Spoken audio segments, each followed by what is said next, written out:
ሰላም የእግዚአብሔር ቤተሰቦች እንደምን አላችሁ? እንደምን አደራችሁ? አሜን። የአምላካችን የጌታችን የመድኃኒታችን የኢየሱስ ክርስቶስ ስሙ ከአጽናፍ እስከ አጽናፍ ከፀሐይ መውጫ እስከ ፀሐይ መጥለቂያ በፍጥረት አንደበት ሁሉ የተመሰገነ ይሁን። እንደ እግዚአብሔር ፍቃድ ዛሬ ይዤላችሁ የመጣሁት የህይወት ገጠመኝ ክፍል 129ኛ ነው። በክፍል 129ኛ የህይወት ገጠመኝ እናትና ልጅ እንዲሁም ደግሞ አያትና የልጅ ልጅ የሚል ሐሳብ ነው ያለው። ይሄንን ገጠመኝ ሳቀርብ እኔ ራሴ በተመስጦ ነው መጀመሪያ ስከታተለው የነበረው። ከዛ ቀጥሎ ደግሞ ለእናንተ ለማቅረብ ኦዲዮን መልሼ ሳዳምጠው በተመስጦ ነው ያዳምጥኩት። መልሼ ደግሞ አሁንም ለእናንተ ልተርክላችሁ ነውና በተመስጦ ነው ማቀርብላችሁ። ምክንያቱም አስተውሎት ይፈልጋል። አንድን ነገር ረጅም ዓመት ማስተዋል ምን ያህል ነፍሳትን ማትረፍ እንደሚቻል በዚህ ገጠመኝ ማየት ይቻላል። ግን ረጅም ዓመት ማስተዋል ማለት ነው እንደ ቀልድ ይመለከቱት የነበረ እንደ ቀላል የሚያዩትና የሚያልፉት የነበረ ጉዳይ ግን በተለያየ አይነት ምክንያት ቁጭ ብለን ከብዙ ዓመት በኋላ ውጤቱን ስናየው አንዳንዴ ዋጋ በመክፈላችን ልንበሳጭ እንችላለን። ውጤቱን ስናየው አንዳንዴ ደግሞ በህይወት በመኖራችን ልናተርፋቸው እንደምንችል ስናስበው እንደ እድለኝነት ስሜት ይሰማናልና እኔ በዚህ ገጠመኝ ውስጥ ራሴን በደንብ አስተምሬበታለሁ። እንዴት አድርጌ ልጆቼ ማሳደግ እንዳለብኝና በየቤቱ ብዙ አይነት ኬዝ ብዙ አይነት ችግር እንዳለ ባቅም ግን ሰዎች እንዴት መምከር እንዳለብኝ አስተዋይ እናትና አያትም እንዳሉ አስተዋይ የሆኑ ምንም እንኳን በባዕድ አምልኮ ውስጥ የተጨማለቁ ሰዎች የነበሩ ቢሆኑ ብዙ ነገሮችን ግን ማገናዘብ እንደሚችሉ የተረዳሁበት ገጠመኝ ነው። መልካም ቆይታ።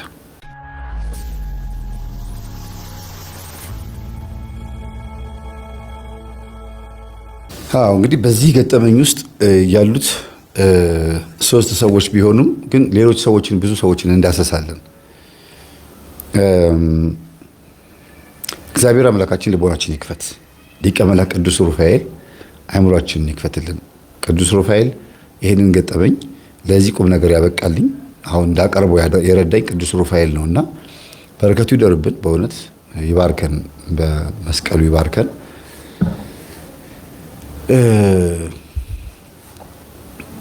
አያት እግራቸውን ከታመሙ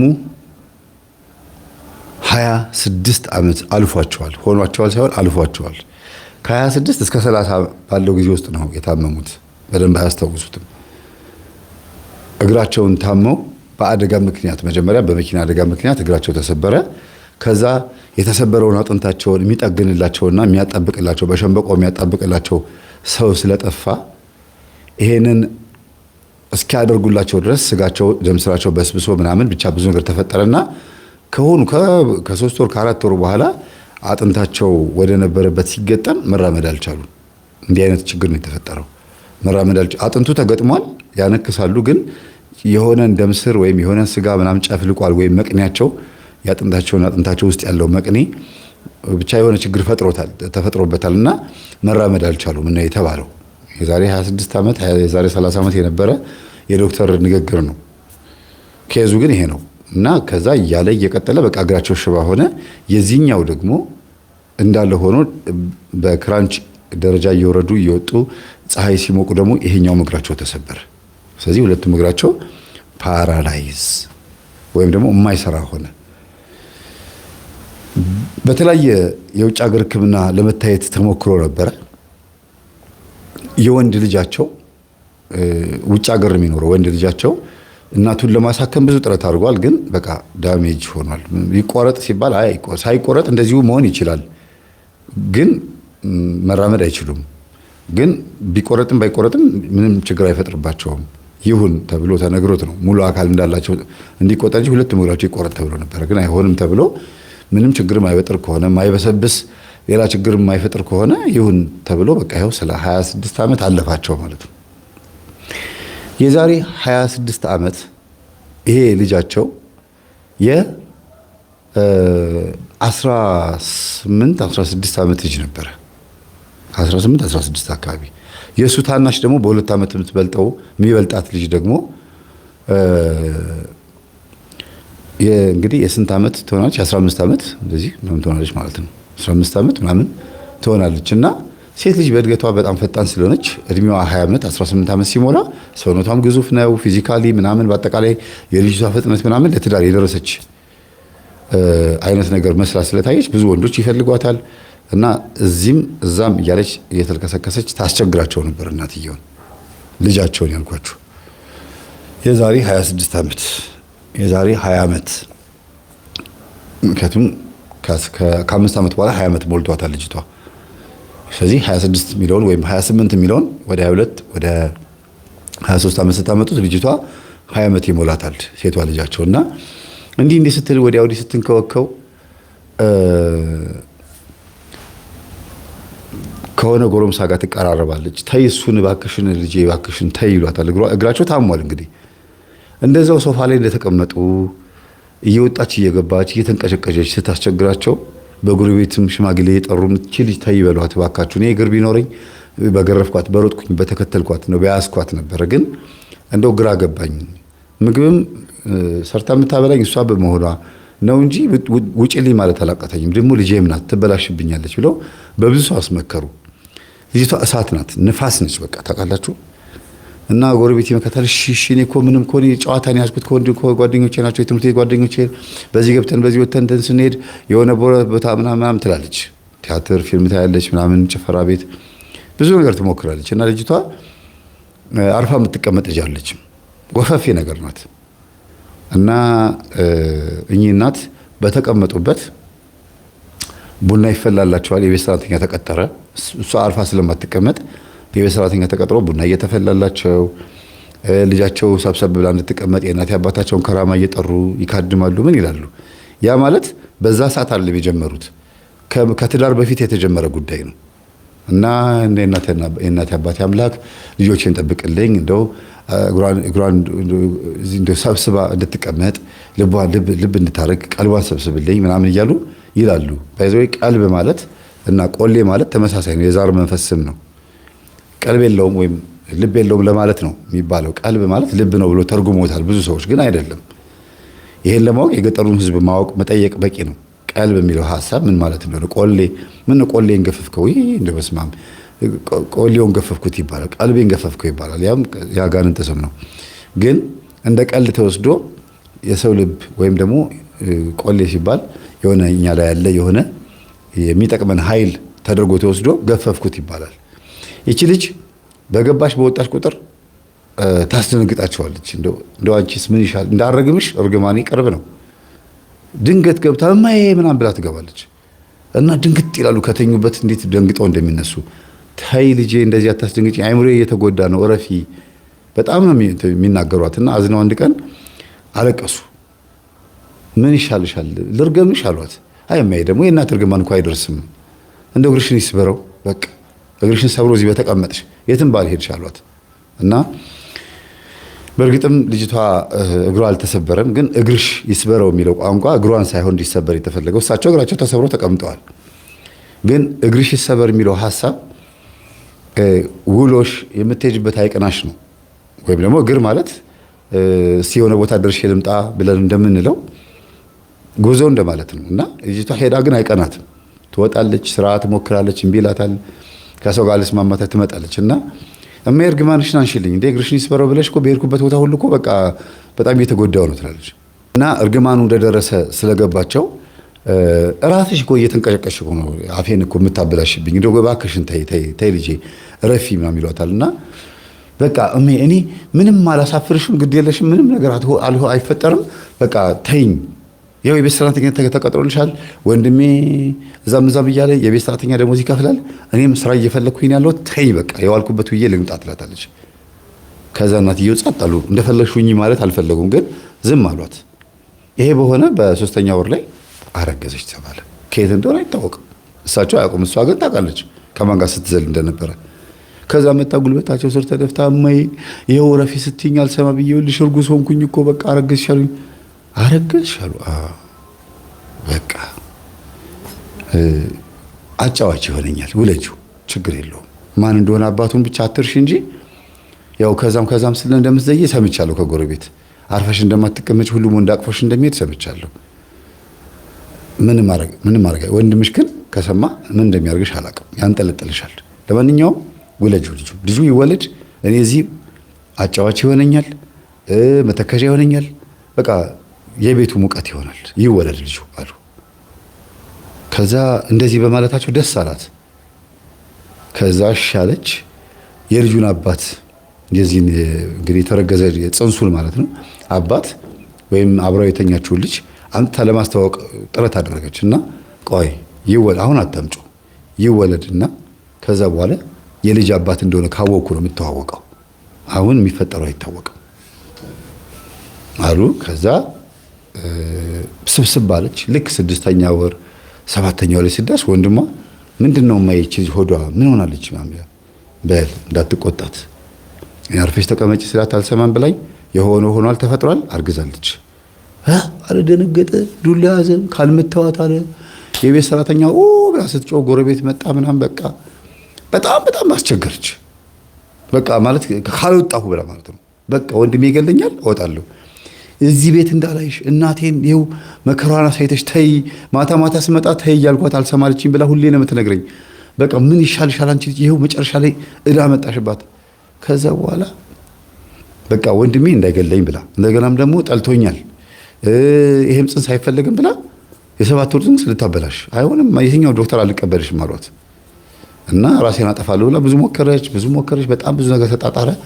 አይሆንም ተብሎ ጎረቤት ሰብስቦ እጇን ይዞ መከራዋት ምን ብለዋት ከወንድሟ ጋር አስታርቀዋት እንደገና ከሳምንት በኋላ አብሮ መኖር ጀመሩ።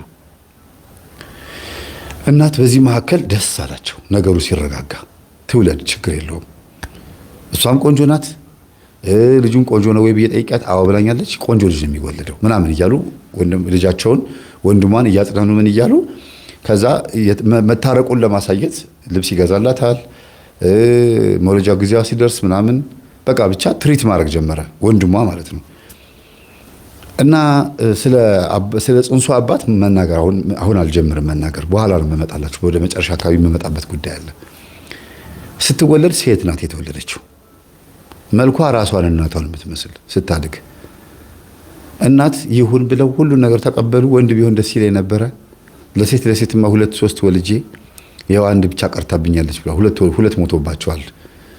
ሁለቱም የሞተባቸው በጎረቤት ቡዳ ነው የሚሉት እሳቸው። የጎረቤት አንድ ተከራይ ሆና 16 ዓመት 17 ዓመት የኖረች የቡዳ መንፈስ ያለባት ሴት ነበረች እና እሷ እንደበላቻት በትክክል አውቄያለሁ። ቀበርቿ ጭሼ ድኛ ጭሼ ምን ብዬ አውቄዋለሁ። ግን ደፍሬ ሄጄ እንዳልናገራት ደግሞ ልጆቼን ትገልብኛለች ብዬ ስተዋት እንደገና ሁለቱም ልጆቼ ሞቱብኝ። አንቺ ገለሽብኛል ብዬ እንዳልናገር ማስረጃ የለም። ከዛ መጨረሻ ላይ ጠንቋይ ቤት ሄጄ ጠንቋይ ጋር አስደግሚባት አስመትቼባት ከሰፈር አባረርኳት ነው የሚሉት። አሁን ጠንቋይ ቤት መመላለስ የጀመሩበት ምክንያታቸውም ይሄ ነው።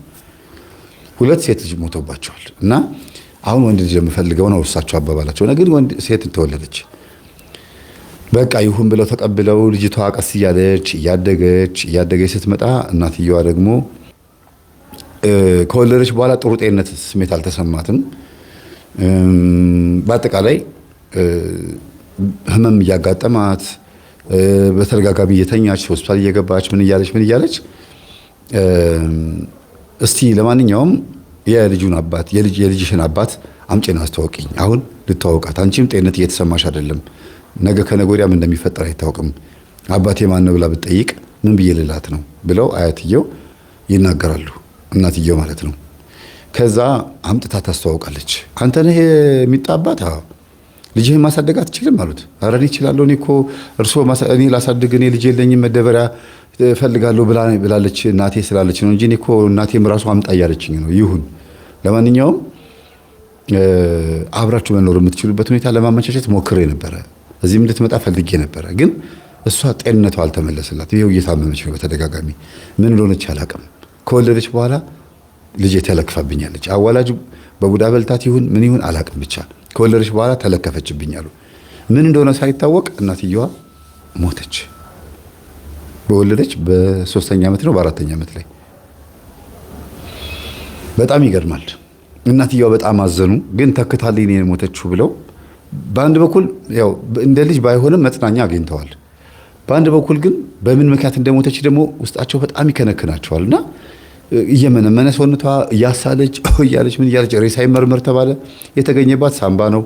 ሳምባ ነቀርሳ ምናምን እንደዚህ ታማለች ተብሎ ብዙ ነገር ተባለ። ግን ዞሮ ዞሮ ከወለደች በኋላ ስለሆነ ይሄ ነገር የመጣው እንደ ልክፍት ነው የቆጠሩት እሳቸው። ግን ዞሮ ዞሮ የእሳቸው የድግምት መንፈስ ነው ወይ ማለት የአምልኮ መንፈስ ነው። እንግዲህ አስቡት፣ የቡዳ መንፈስ ያለባትን ሴትዮ ለማባረር ብሎ ጠንቋይ ቤት ሄደዋል፣ ካድመዋል። እንደገናም ደግሞ የቡዳ መንፈስ እሳቸውም ደግሞ ልጆቻቸውን የገደለባቸው ያ መንፈስ እሳቸውን ላይ ይኖራል። ከዛም አልፎ ደግሞ ጠንቋይ ቤት ሄደው የሰበሰቡት መንፈስ አለ፣ የሚካድሙበት የቤተሰቦቻቸው የዛር መንፈስ አለ። ያ ሁሉ ነገር ያለበት ቤት ውስጥ ሰላም ይገኛል፣ ጤነት ይገኛል ብሎ ማሰብ ከባድ ነው እና እናቷ ልጃቸው ሞተች። ከዛ የልጅ ልጃቸውን እያሳደጉ ደግሞ ቀጠለ ላይፍ ተረሳች። 10 ዓመት 15 ዓመት 20 ዓመት እያለ ቀጠለ ማለት ነው። እንግዲህ ያኔ አሁን ሴትዮዋ እንግዲህ ከታመሙ ስንት ዓመት ሆናቸው ማለት ነው? አሁን 30 ከ26 እስከ 30 ዓመት በሉት አሁን ማለት ነው። ያኔ እሳቸው በታመሙበት 5 ዓመት እና 6 ዓመት ላይ እስከ 10 ዓመት ላይ ምናምን ላይ ነበር ይሄ ሁሉ ችግር የተፈጠረው። ይቺኛዋ ልጅ ደግሞ ቀጠለች፣ አደገች። እድሜዋ 18 ዓመት ሞላ። 19 እያለ ስትመጣ እዛው አልጋ ላይ ነው ያሉት፣ ሶፋ ላይ ነው ያሉት። ሶፋው ብቻ ነው የተቀየረው። እንግዲህ የዛሬ 20 ዓመት የነበረው ሶፋ አሁንም ድረስ አይኖርም አይደለ? ሶፋው ብቻ ነው የተቀየረው። ቤቱ ቀለሙ እንዳለ ነው። ያው ቀለም ሲቀባ ያው ቀለም ነጭ ቀለም ነው የሚቀባው። ኮርኒሱም ያው ራሱ ነው። እዛው ቤት ነው የኖሩት ያረጁት። እና ወጣት እያሉ ነው እግራቸው የተሰበረው። ወጣት ስላችሁ ያኔ እንግዲህ 30 ምናምን አካባቢ ያሉ። ከዛ ደግሞ መጡ። አስቡት አሁን እድሜያቸው 50 ምናምን ሆኗል። 55 60 ብላችሁ ሰዱት። እዛው አልጋ ላይ እያሉ ይቺው ልጅ አደገች። ራሷ ያቺ የዛሬ 20 ዓመት ምናምን የነበረችው ልጃቸው መልኳ፣ ጸጉሯ፣ ቅርጿ፣ ንግግሯ፣ ድምጿ፣ ቅዥቅዥነቷ ተደገመባቸውና ራሱ አሉ። አንድ ጊዜ ሆነ ከእንቅልፋቸው ብድግ ሲሉ ከበር ማዬ ብላ ስትገባ ልጃቸውን ትዝ ያለቻቸው። ከዛ አለቀሱ። በቃ በስርዓቱ ቁጭ ብለው ነጠላቸውን አዘግዝቀው አለቀሱ። ልጃቸውን አስታውሰው ማለት ሁሉ ነገሯ ይገርማል። ማለት ምንም የተቀየረ ነገር የለም ከዚህኛው ከልጃቸው ማርጀት በስተቀር። ውጭ ሄዷል እሱ። እቺኛው የልጅ ልጅ እንደ ልጁ ነው የሚያሳድጋት። አላገባ ምን አላለ የእህቴ ልጅ ብሎ ያሳድጋታል፣ ያስተምራታል፣ ይላታልና በቃ ከበር ስትገባ ምግብ ስታቀርብላቸው፣ ስታወራ፣ ስትስቅ፣ ድምጿ ሁሉ ነገሯ ግርም ብሏቸው በቃ ይዝም ብሎ ነው የሚያዩት። በተለይ የእናቷን ታይት አንድ ጊዜ ለብሳ የእናቷ ልብስ ተቀምጧል። አስቡት እንግዲህ ታጥፎ ተቀምጦ የእናቷን ታይት አውጥታ ለበሰች። ያን ጊዜ የነበረ ታይት ይሄ ነገር የእናቴ ልብስ ነው አይደል ያስቀምጠሽልኝ ነው አንበስትል ጊዜ አዩአትና ደነገጠ። ሰውነት የተንቀጠቀጣሉ። በቃ አሁን ነው የሚመስለው አሉ። 20 ዓመት ምናምን በመካከል ያለው 20 ዓመት ምንም ረሳውታሉ። የሰውነቴ ማርጀት የኔ መድከም ብቻ ነው 20 ዓመት እንዳለፈው እንዳስታውስ የሚያደርገኝ እንጂ በቃ ትናንትና ልጄ ሞታ ዛሬ እንደገና ከሞት የተነሳች ነው ይመስለኛል።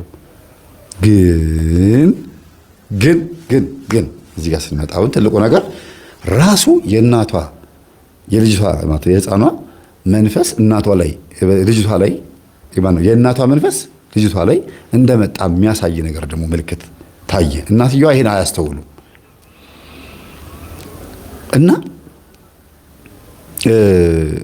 ትንቀጨቀጫለች። እና ልጃቸው ጋር ደወሉና ውጭ ሀገር እንደው አለሜ አሉት። አለሜ ነው የሚሉት ልጃቸው። በጣም የሚወዱት ስሙ አለም አይደለም ግን በቃ በጣም አንድ ቀረኝ የሚሉት ልጃቸው እሱ ነው። አስቡት የቀረ የመጨረሻ ልጃቸው እሱ ነው። እና አለሜ አሉት። አቤት እሜ እንደው ከ20 ዓመት በኋላ ራሷን ቁርጥ ስትገባ ስትወጣ ስትስቅ ስትንቀሸቀሽ አሉ። እሜ እንደ እህቴ እንደ እናቷ አሁንም እቺ ልጅ ትንቀሸቀሻለች እንዴ አለ። በቃ ምንም ነገር የቀራት ነገር የለም ራሷ ነች። መጣው ሜ ብላ ትወጣለች። ስትመጣ ምሽታ በሰዓቷ እናቷ በምትመጣበት ሰዓት ነው የምትመጣው። የት ውለሽ መጣሽ ስላት ከሰፈር ጓደኞች ጋር ተጫውቼ የመጣው ነው የምትለው። እና ምንድነው አንድ አይነት ነገር ሆነብኝ። ራሷ ነች የተተካችው። አሁን የሚችኛዋ ልጅ ደግሞ እንደገና ሌላ ዲቃላ ይዛብኝ እንዳትመጣ ቁጭ ብዬ የልጅ ልጅ ደግሞ ሌላ ዲቃላ እንዳይመጣብኝ። አያችሁ የልጅ ልጅ ዲቃላ ማለት ነው። ሴት ልጅ ቶሎ ትደርሳለች አይደለም። እና እስቲ አገናኝኝ። አይ ደውላት በስልኳ ላይ እኔ አላገናኝም። እኔ እንደነገርኩ ካወቀች ትበሳጭብኛለች። ልጅቷ እናቷን ነው የምትመስለው ሁሉ ነገሯ። ያልነገርኳችሁ እናቷ ላይ የልጅቷ የህፃኗ እናት ላይ ህፃኗ ስላችሁ መቼም የልጅ ላይ ማለት ነው እንጂ አሁን 20 ዓመት 18 ዓመት ሞልቷታል። እና እናቷ ላይ በጣም ከባድ እንትን ነበር። ሰልችቷት ነበር እናቷን ማስታመም። ያችኛዋ እናቷን ማስታመም ሰልችቷት አገላብጭኝ፣ በዚህ አርግኝ፣ እንደዚህ አርግኝ፣ ሽንት ቤቱ ሰጂኝ ምናምን ይሉ ነበር። እና በቃ ያ ነገር ስልችት ብሏት ነው ሰራተኛ ያስቀጠረችላት ለወንድሟ። በቃ ሰራተኛ እኔ አልቻልኩም፣ ማጥናት አልቻልኩም እናቴ በቃ ማለት እኔ እሷን መንከባከብ አቃተኝ፣ እኔ በቃ ይቅርብኝ ምናምን ብላ ወንድሟ ላይ ጮኻበት ምናምን ነው። በዚህ እናትየዋ ትንሽ ቂም ይዘውባታል፣ ይናደዳሉ። እኔ እናትሽን መንከባከብ አቃተሽ ብለው ይጫጫሃሉ ቤት ውስጥ። እናቷ ላይ ትጮህባቸዋለች። ያው ነገር አሁንም ልጅቷ ላይ ልጃቸው ላይ ተደግሟል። እንዴ እማዬ ደግሞ ምንድነው እማዬ ነው የምትለው ያችኛውም እማዬ ነው የምትለው። እና እንዴ ከመቃብር ወጣ ነው እቺ ልጅ እንደዚህ የምታወራው። አሁንም ራሷ ነች በመንፈስ የምታብኝ ነው እስኪሉ ድረስ እማዬ በቃ እኔ እንደፈለኩ መሆን ይችላሉ እንዴ በቃ ተይኝ፣ የፈለኩበት ሄጄ እመጣለሁ። በቃ እንዴ እናንተን ጊዜ አሳልፋችኋል፣ እኔ ደግሞ የራሴን ጊዜ ነው የማሳልፈው። በቃ መብቴ ነው። አሁን ጊዜው ሰልጥኗል። ይሄኛው ጊዜ ደግሞ ስልክ በጣም ሞባይል የሚታይበት በቃ በሞባይል በላፕቶፕ ምናምን የመኝታ ክፍሏ ገብታ ዘግታ ምናምን ነው የምትውለው። ትወጣለች፣ ተዝናንታ ትመጣለች። እና ከእናቷ የባሰች ልጅ የምትለብሰው ልብስ ግልጽልጥ ያለ ምናምን ለዝሙት የሚዳርግ ምናምን ነው። እና አሁንም ደግሞ እችኛዋ ደግሞ ወልዳ ደግሞ ያንን ተክታ ደግሞ እችም ልትሞትብኝ ነው እንዲህ አሉ። ምክንያቱም ቤታቸው ሞት ነው የሚያስተናግደው። በቃ ራሱ ተደገምብኝ የሚለው ነገር ደጋግሜ የምነግራችሁ ምንድነው ተደንቀው ነው የሚነግሩኝ እሳቸው። ልጄ መምህር ተስፋ ያሉኝ ራሱ የዛሬ 20 ዓመት 30 ዓመት የነበረው የዛሬ 25 ዓመት የነበረው የልጄ ባህሪ ትልቋ ልጄ የመጀመሪያ ልጄ ማለት የሁለተኛ ልጄ ባህሪ እዚህኛው ልጅ ላይ የልጅ ልጄ ላይ ራሷን ያያዩት ነው። ግን አሁን ምንድነው ማድረግ ያለብኝ ብለው ሲያስቡ እኔን ሳያገኙኝ በፊት ልጃቸውን ሲያማክሩ እዛ ውጭ ሀገር ኡበር የሚሰራ እዛው ራይድ ታክሲ የሚሰራ ጓደኛ አለው ልጃቸው ማለት ነው። እና እንደው የሚገርምህ ነገር እህቴ ይኸውልህ መልኳ ይሄ ነበር የዛሬ 20 ዓመት። አሁን ደግሞ ልጇ ደግሞ ያት እንዴ አንተ አንድ አይነት እኮ ናቸው፣ ይገርማል፣ ቁመታቸው መልካቸው ተመሳሳይ ነው ማም እያለ ይነግረዋል።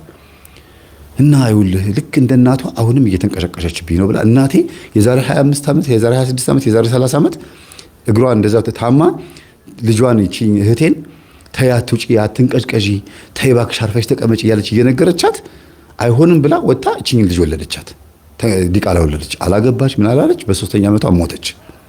በምን እንደሞተች እኮ አላውቅም። አሁን ደግሞ እቺኛዋ ልጅ አድጋ ደግሞ ልክ እንደ እናቷ እየሆነች ነው ያለችው ብሎ ሲነግረው እንዴ አንተ ይሄ ነገር እኮ ዛር ነው አለ። የዛር መንፈስ እኮ ነው። ልክ እናቷን እንደሆነች እንደዚህ ካረገ እናትየዋ የሞተችበትን አሟሟት እቺኛውን ሊደግማት ይችላል። ስለዚህ ካሁኑ ልትደርስላት ይገባል አለው። ምንድነው ዛር አለው። ዛር ማለት አብሮ የሚወለድ መንፈስ ነው። ቡና እየተፈላ እየተካደመ እየተጫጫሰ ምን እየተባለ የሚመለክ መንፈስ ነው ሲለው ወዲያው ስኩን አነሳና እኛ ቤት ዛር አለ እንዴ አለ። ምን ነው ልጅ ያሉት። የዚህ ጓደኛዬን ሳማክረው ይሄ እኮ ችግሩ የዛር ችግር ነው። እናት ላይ የሆነ ልጅ ላይ ይከተላል፣ የልጅ ላይም ይከተላል። ስለዚህ ልጅቷ እንደሞተችው እህትህ እንደሞተችው ልጅቷም ደግሞ እንደዚህ አይነት ችግር ውስጥ ልትገባ ስለምትችል ካሁኑ ድረስላት አለኝና እኛ ቤት ውስጥ ዛር አለ እንዴ ይመጣል እንዴ ዛር አላት። አልገባውም ዛር ምን እንደሆነ ራሱ። ልጅ ቆይ አሁን ደንግጠህ ስለሆነ የደወልከው እስቲ ተረጋጋና ብቻህን ስትሆን እንደውላል። ጓደኛዬ ነው ወንድሜ በይው። አንቺ አልወለድሽውም እንጂ በቃ ወንድሜ በይው። ላውድ አድርጌ ነው እየሰማ ነው ወይ የሚጠይቅሽ መልሽለት ወይ ደግሞ የምትነግሪኝ ነገር ካለ ንገሪኝ ብሎ ሲላቸው እኔ አሁን በአንድ ጊዜ ምኑ ልንገርህ አሉት። በቃ እሱ የሚጠይቅሽን እስቲ መልሽለት አለ። እሺ ከዛ እማዬ ደህና ነው ታላቸው። እግዚአብሔር ይመስገን ልጄ ደህና ነህ። ምን መሰሎት ቤት ውስጥ የሚመለክ ነገር ካለ ባዕድ አምልኮ ካለ ወይ ደግሞ ልጆቹ ታመውበት ጠንቋይ ቤት የሚሄዱ ከሆነ ደብተራ ጋርም ሄደው ከሆነ ለአንዳንድ ጉዳይም ጠንቋይ ቤት ሄደው ጉዳይ ለማስፈጸም ሄደው ከሆነ ያ ይዘውት የመጡት መንፈስ ቤት ውስጥ ሲመጣ እንደዚህ ነው የሚያደርገው። በቃ ዋጋ ያስከፍላል አላቸው። በስመ አብ በአንድ ጊዜ ጆሮ ላይ እንደዚህ ትነግረኛለህ አሉት። ምን ነው እማዬ አላቸው። ልጃቸውም ራሱ እማዬ ምን ነው ምን ሆነሽ አለ። እንደው አጠገብ ያለው ግን ጠንቋይ ነው እንዴ ያሉት። ከዛ በስመ አብ ወወልድ ወመንፈስ ቅዱስ ኧረ እኔ ጠንቋይ አይደለሁም አላቸው። ታዲያ ይሄንን ከየት አመጣኸው እንዴት አወካሉት? ዩቲዩብ ላይ እናዳምጣለን፣ የሚያስተምሩን መምህራኖቻችን ይነግሩናል። ይሄን የሚያስተምር የቤተ ክርስቲያን መምህር አለ? አዎ። ማን ይባላል? መምህር ግርማ አሉ። ወይ ታዲያ ዋናው ጠንቋይ እሱ አይደል እንዴ አሉ።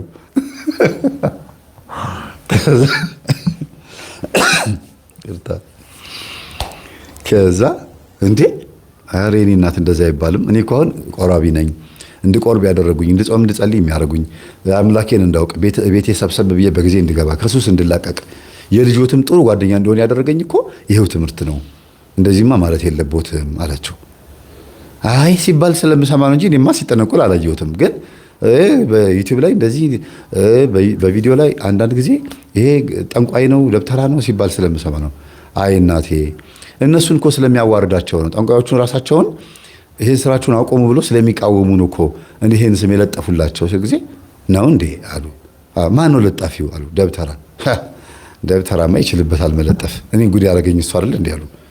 ከዛ ትንሽ ተጨዋወቱና በቃ ማታ ደውልሻለሁ በደንብ ታጫውችኛለሽ። ለማንኛውም መምህር ተስፋዬ፣ መምህር ግርማ፣ ቀሲስ ሄኖክ ምናምን ብለሽ ግቢና ከዛ ዩቲዩብ ላይ ቴሌቪዥን ላይ እሳቸው ሪሞት በእጃቸው ነው ሁሉ ነገር ያውቃሉ። ቴሌቪዥን እድሜ ልካቸውን ሳይሆን ምክንያቱም ከወንበር አይነሱም።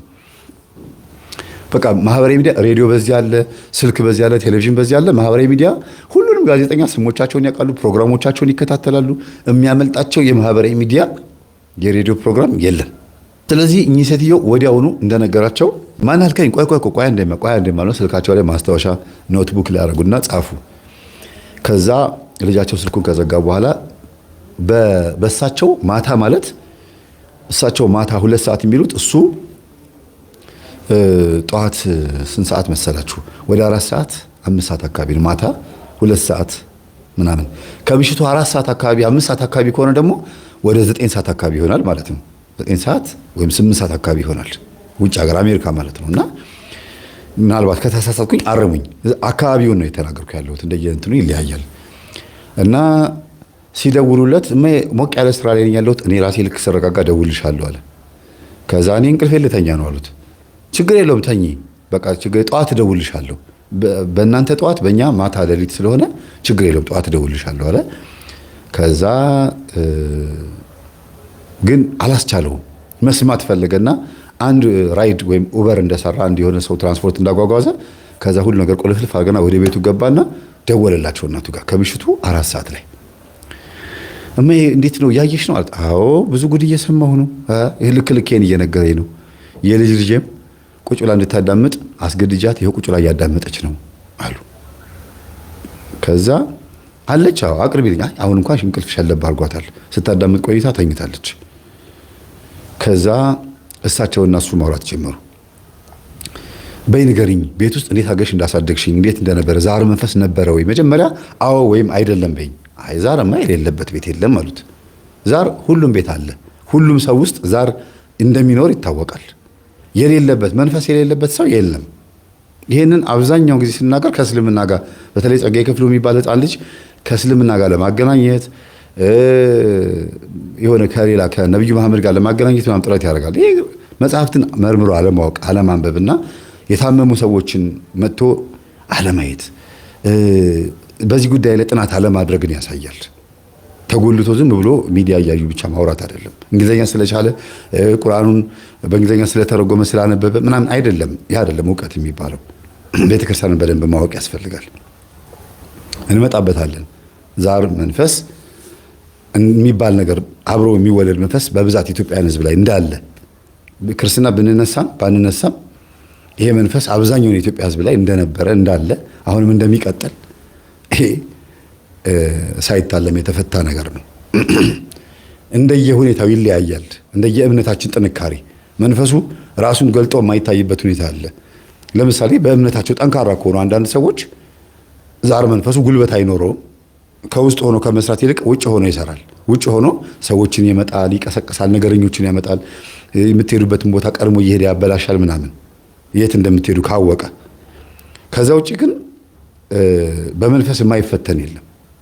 በርኩስ መንፈስ ያልተፈተነ ከቅዱሳን ጀምሮ እስከ ተራው ምእመን ድረስ ማለት ነው።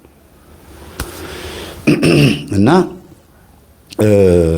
ነገሩት። ስለ ዛር መንፈስ በደንብ አድርገው ነገሩት። በቤተሰቦቻቸው በጥንት ጊዜ ይመለክ እንደነበረ እሳቸውም ይሄንን ተከትለው ቡና ሲያፈሉ የእናቴ አባቴ አምላክ የእናቴ አባቴ ከራማ አንተ ጠብቀኝ ልጆቼን ጠብቅ እያልኩኝ እል ነበረ። አሁን ማለቴን ትቻለሁ። ምክንያቱም ልጆቼን ጠብቅልኝ እያልኩት እየወሰደብኝ ስለሆነ ባልልስ እስቲ ዝም ልበል ብዬ ያው አንተን አትርፌሃለሁ አሉት።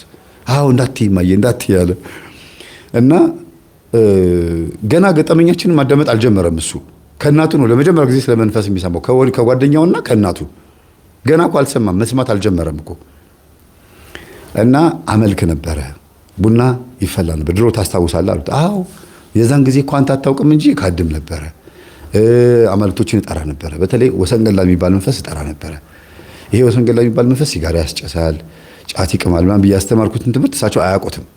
እሳቸው ግን ወሰንገላ የሚባል መንፈስ አመልክ ነበረ ብቻ ነው ያሉት። በኋላ ነው ገጠመኝ ላይ በደንብ ሲሰሙ ልጄ ይቺ ሱስ አለብኝ ምትላት የሲጋራዋ ሱስ እኮ የወሰንገላዋ ነች፣ ወደ አንተ አልፏል ማለት ነው ዛሩ። እኔ ጋዚ እጣን አጫጭሳለሁ፣ አንተ ደግሞ አፍህን እንደ ኩሽና ተንቀሳቃሽ ኩሽና ሆነ ታጫጭሳለህ ብለውታል። መጨረሻ ላይ መጠጥ ይጠጣል፣ ሲጋራ ያጨሳል፣ ዝሙት ይፈጽማል፣ ትዳር እምቢ ብሎታል። በቃ በአጠቃላይ የወሰንገላ መንፈስ በደንብ አጎ በላዩ ላይ በደንብ ሰርቶበታል። የሱስ መንፈስ፣ ራስን የመጣል መንፈስ፣ ለራስ ክብር አለመስጠት የሚባለው መንፈስ ወሰንገላ ይባላል። በጣም አደገኛ መንፈስ ነው በነገራችን ላይ። ዝርክርክና ቆሻሻ መንፈስ ነው። ጉዱሩ የሚባሉ ሰዎች ጸጉራቸው እንደዚህ ድሬድ አድርገው የሚያሳድጉ ሰዎች ቅቤያቸው ምናምን ተለቅልቀው ተቀብተው ለነሱ ቅቤው ምንም አይመስላቸውም። ለሌላ ሰው ምን እንደሚሰማው ምንም አይመስላቸውም። ሌላ ሰው ምን አለ እና ኖርማል ነው። ልክ እንደዚህ ሁሉ ደግሞ ፍየል እየሸተተ ላብላብ እየሸተተ ሲሄድ ምንም አይመስለውም። ወጣቱ ወሰንገላ መንፈስ ካለበት ገላ የምታጠብ ባህል አይኖረውም። ልብሱን የማጠብ ልብስ የመቀየር ምናምን ብቻ በአጠቃላይ የመዝረክረክ ዝርክክ የማት ጸጉሩን ዝም ብሎ ዱርዬ ዝም ብሎ ድፋም መሆን በቃ እንደዚያ ነገር ይወዳል ወሰንገላ መንፈስ። እና እሳቸው ላይ የመንፈስ አለ፣ ግን እሳቸው አረቄ ነው የሚወዱት። አጠገባቸው አረቄ ያለች እሷን ኳ እያረጉ ነው የኖሩት። ያው ወሰንገላ መንፈስ እንደሆነ ያወቁት አሁን ነው ትምህርታችን ሲያዳምጡ። ከዛ በደንብ ትምህርታችንን ሳይሰሙ ስለሆነ የሚነግሩት ዝም ብሎ ባዕድ አምልኮ አመልክ ነበረ እንደዚህ ያደርግ ነበረ ምናምን ብለው ነው የነገሩት። ግን እሱ እስኪደውልላቸው ቀን አውርተው ጠዋት አካባቢ አውርተው እስከ ማታ ድረስ 3 ገጠመኝ አዳምጠዋል። ልጃቸው እስክትመጣ 2፣ ልጃቸው ከመጣች በኋላ ደግሞ 1። እሱንም አልጨረሰችውም፣ ልጅቷ ተኝታለች።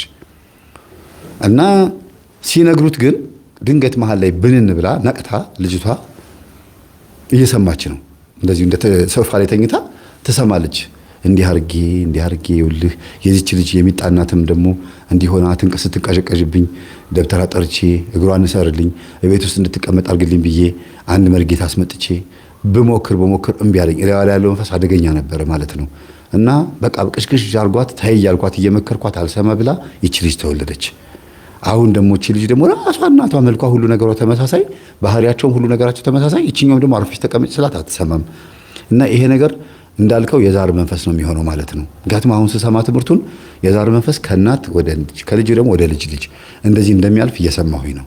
የዝሙት መንፈሱ ከእናቷ ነው የመጣው። ቅሽቅሽ የሚለው መንፈስ ከእናቷ ነው የመጣው። ከኔ የወረሰችው ደግሞ ጠጭነትን፣ ከኔ የወረሰችው ደግሞ ይሄ ወሰንገላ የሚባለው መንፈስ ተላልፏል። ይችኛውም ልጅ እንደዛው ናት።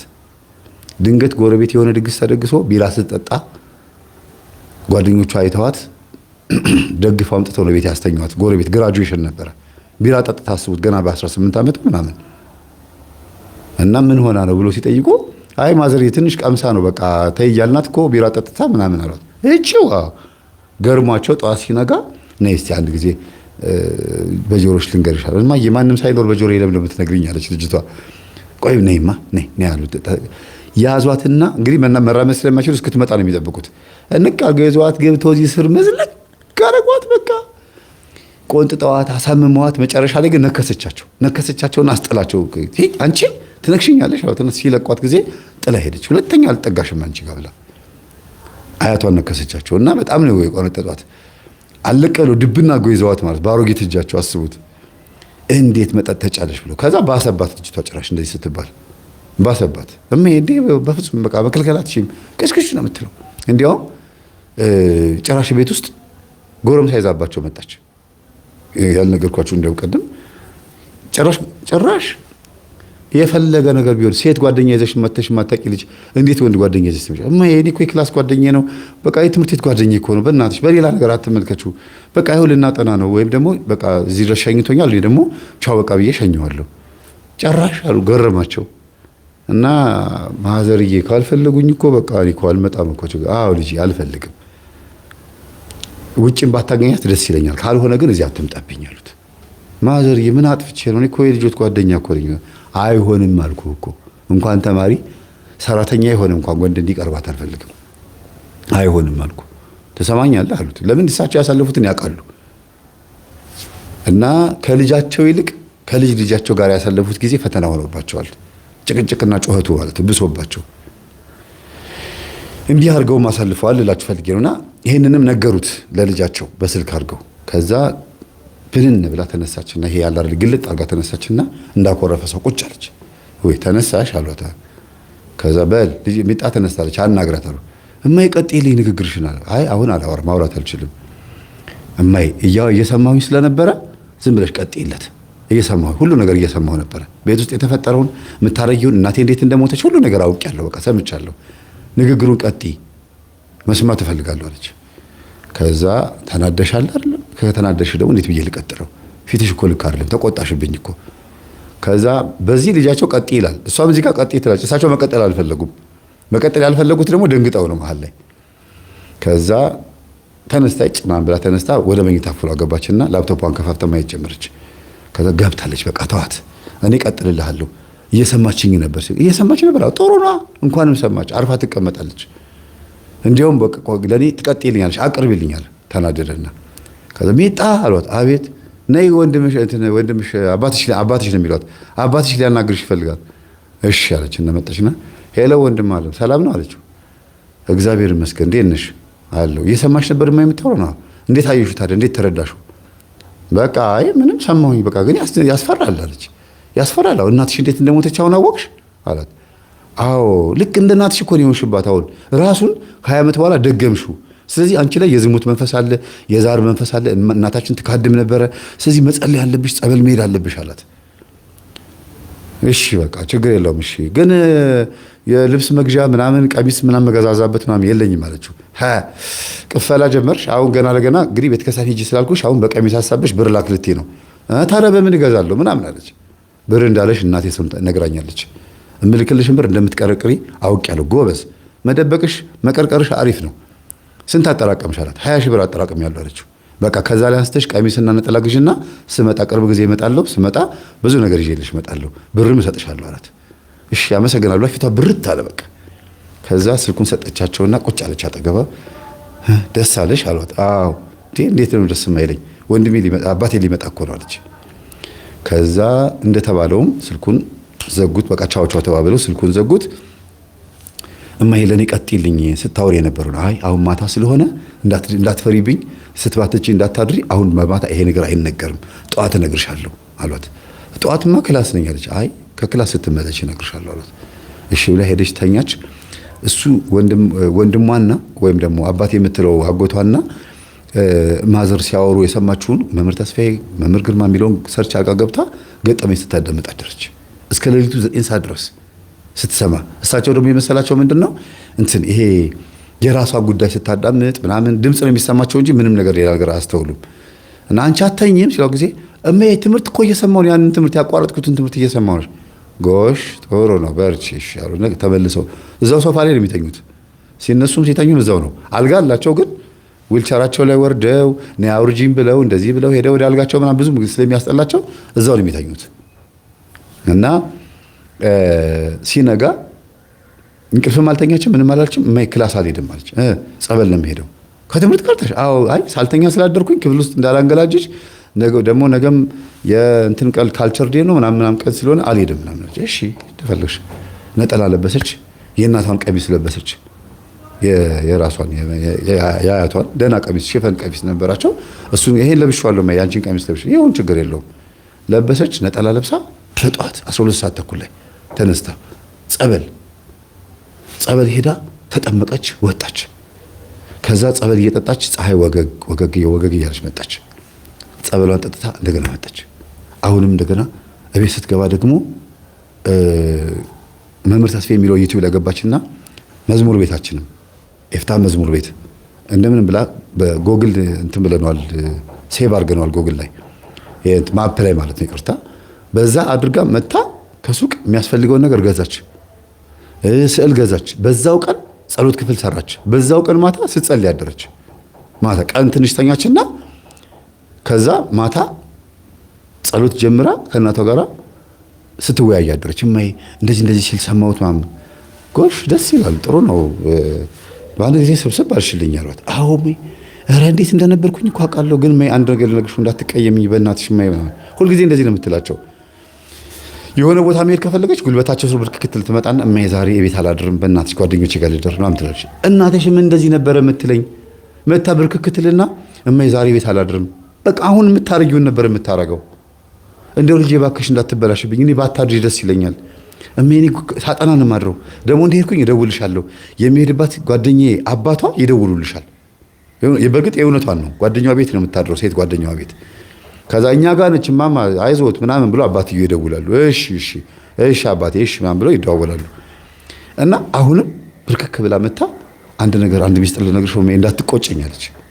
ደግሞ ምን ልትይኝ ነው ዛሬ ተለወጥሽልኝ ስል ደግሞ ልሂድ ልትይኝ ነው አለች። አይደለም ማይ በጣም የሚያናድድ ነገር ነው የምነግርሽ አለቻት። ምንድነው እኮ በቃ ተናድጄ ይወጣልኛል ሌላ ምን እላለሁ። ጨንቅ ሲላት ጊዜ ድንግልናሽ የለም አሏት። የሚጠረጥሩትን ነገር የፈሩት ይደርሳል የጠሉት ይወርሳል አይደል የሚባለው። አዎ ማየ በቃ አውቀሽዋል አለች። ይሁና ይሄድ በቃ ተይው በቃ እንደማይኖር ማውቃለሁ፣ ቅሽቅሽ እንደምትይ ማውቃለሁ። እናትሽም እንደዚሁ ነበረች። እዛም ስትል አስረከበች። አሁን ጉዳዩ የድንግልና ጉዳይ አይደለም የጤንነት ጉዳይ ነው አሏት። ከዛም በቃ እኔ እንግዲህ ሕጌን ከወሰደው ልጅ ጋር እንዳልቀራረብ አረግሽኝ። ይኸው ተማሪው ነው ያው እዚህ የመጣው ልጅ ነው አሏ። አይ ብዙ ጊዜ የሚፈሩት ነገር ይሆናል። የሚገርማችሁ ሴትዮዋ እንዳይሆን የሚጠራጠሩት የሚሰጉበት ጉዳይ ሆኖ ያገኙታል። ለምን እሱ የሚፈጽመው እሱ ነው። ስለዚህ አንዳንዴ እንደውች ልጅ ድንግልና እንዳታጣ እንዳትበላሽብኝ ብለው ሲሰጉ በጸሎት ቢሆን ኖሮ ጥሩ ነበረ። ግን ዝም ብለው ስለሚሰጉ ያደርገዋል። አጅሬው ስጋታቸውን በተግባር ይፈጽመዋል። የሚገርማችሁ በጸሎት የታገዘ ቢሆን ኖሮ ልጄን ጠብቅልኝ እንደው አንተ ጠብቅልኝ ብሎ መድኃኒዓለም ጠይቀውት ቢሆን ኖሮ ይጠብቅላቸው ነበር። አሳልፈው ለአጋንንት ስለሰጡ ለሚካድሙት ነገር ስለሰጡ ልጅቷ ድንግልናን ዝም ብላ የትም ቦታ አስረክባለች። አይ የልጄን አባት ያንቺን አባት እዚህ ቤት እንዳትመጣ ብዬ እንዳባረርኩት አሁንም ይሄን ልጅማ ባባረር አልፈልግም እና በይው ይሉና ይመጣል። የማልጅ ነህ ባባ ገሌ ዛታች ያሉት አይ ጥሩ ሰው ናቸው እሳቸውን እንኳን አውቃቸዋለሁ። የእሳቸው ልጅ ነህ? አዎ በል እንግዲህ ለማንኛውም የልጄን ሕግ የወሰድከው አንተ ነህ አሉት። አዎ ማዝር ነገረችሁት እንዴ? ተሳስተን እኮ ነው። የት ነው ለመሆኑ? ትምህርት ቤት ነው። ወደው አይስቁ። ይሄ የሚያስቅ ነገር ሆኖ አይደለም፣ ግን የሴትዮዋ ሁኔታ ነው። የት ነው የወሰድከው? ትምህርት ቤት ነው ማዝር። በላሁን እንዳትርቃት። ትምህርትም ስጨርሱ ምን ስትሉ አብራችሁ ነው መሆን ያለባችሁ። ነገር ያለው አረ በጣም ነው ወዳት ማዘርዬ፣ እንዴት እንደምወዳት ልክ ትምህርት እንደጨረስን አሁን 12 ነን ያለ ነው። ልክ እንደጨረስን በቃ ቀጥታ ወደ ስራ ገብቼ በቃ ቀጥ አድርጌ ነው ሁሉ ነገር ማስተዳደር። መጀመሪያ ራስን እስቲ ቻል፣ እስቲ መጀመሪያ ሱሪህን ቀይር፣ ከዛ በኋላ ነው ይደርሳል። ብቻ ልጄ እንዳትከዳት፣ ፍቅረኛዋ ከዛ ጮኛዋ ከዛ ባሏ ነው የምትሆነው አሉት። እሺ ማዘርዬ ስንት ዓመት ነው አሉት። 22 ዓመት ይሆናል። በቃ ከተወሰነ ዓመት ከ5 ዓመት ከ6 ዓመት በኋላ በቃ ትሰበሰባላችሁ። እኔ አሁንስ እንደው ሰልችቶኛል አሉ። ከዛ በማግስቱ ነው እንግዲህ በማግስቱ ይሄን ከነገረቻቸው በኋላ በማግስቱ ነው ይሄ ሁሉ የሆነው። አምጪ ብለዋት ማለት ነው። በማግስቱም ትምህርት ቤት አልሄደችም ነው አይደለም፣ ቅዳሜ ነው እንጂ በማግስቱ ቅዳሜ ስለነበረ ትምህርት ቤት አልነበራቸው። ከዛ እሁድ ጠዋት ማይ ቅዳሴ ልሂድ አለች። ሂጂ አሏት። ከዛ ቅዳሴ ከማን ጋር ነው የምትሄደው? ከልጁ ጋር አብረው ሄደው ነጠላ ለብሰው ጥሩ መንፈሳዊ ሰዎች ሆነው ምናምን ቅዳሴ አስቀድሰው ሲወጡ እኔም ደግሞ ልጆቼ ይዤ ስወጣ ተገናኘን ከቤተ ክርስቲያን ማለት ነው። ከዛ መምህር ሰላም ነው አለች። እግዚአብሔር ይመስገን። ታሪኬን ብነግርህ ግን በጣም ነው ሰርፕራይዝ የምትሆነው አለች። አንቺ አሁን በዚህ እድሜሽ ምን ታሪክ አለሽ አልኳት። እንዲያውም እናቶች ታሪክ የላቸውም፣ እኛ ያለ እድሜያችን ተንቀርቅሸን ብዙ ታሪክ ብዙ መጽሐፍ አዘጋጅተናል አለች። እንደ ቀልድ ነው የምታወራው። ከዛ ማን ነው አልኳት አለችኝ። ቀለበቷን እያሳየች ጓደኛዬ ነው። በዚህ ዕድሜሽ አልኳት። አዎ ቆይ ብዙ ነገር ነው የምነግርህ አለችኝ። ወንድሜ ነው ካለችኝ እንድታስታውቀኝ ነበረ። ከዛ ለማንኛውም ስልክ እንለዋወጥ ብዬ ስልክ ተለዋወጥን። ደወልኩላት፣ ከሰዓት አካባቢ ደወልኩላትና እስቲ ምንድነው ታሪክሽ? እስቲ ምንድነው የምትነግሪኝ አልኳት። አረ እንገናኝ መምህር አለችኝ። እውነት? አዎ እሺ አልኩኝና እዛው ተገናኘን። ገርጂ ማርያም መልሰን እዛው ተገናኘን ማለት ነውና ከዛ የምትነግረኝ ነገር እናቷ የነገሯትን ነገርም ራሷም ያሳለፈችውም ነገር ነው። በቃ አጠቃላይ እስካሁን የነገርኳችሁ ነገርና ማዘርን ላገኛቸው አልኳት። ማዘርን ታገኛታለህ? እሺ ደስ ይላታል። ያዳመጠች ነው ትምህርትህን፣ እንዲያውም እናቴን ታስቆርበኛለህ አለችኝ። ችግር የለውም ለማስቆረብ ቀላል ነው። ዋናው ትልቁ ነገር የእናትሽን አሁን ያሉበት ሁኔታ ማወቅ ነው ያለብኝ አልኳቸውና ከዛ አገኘናቸው።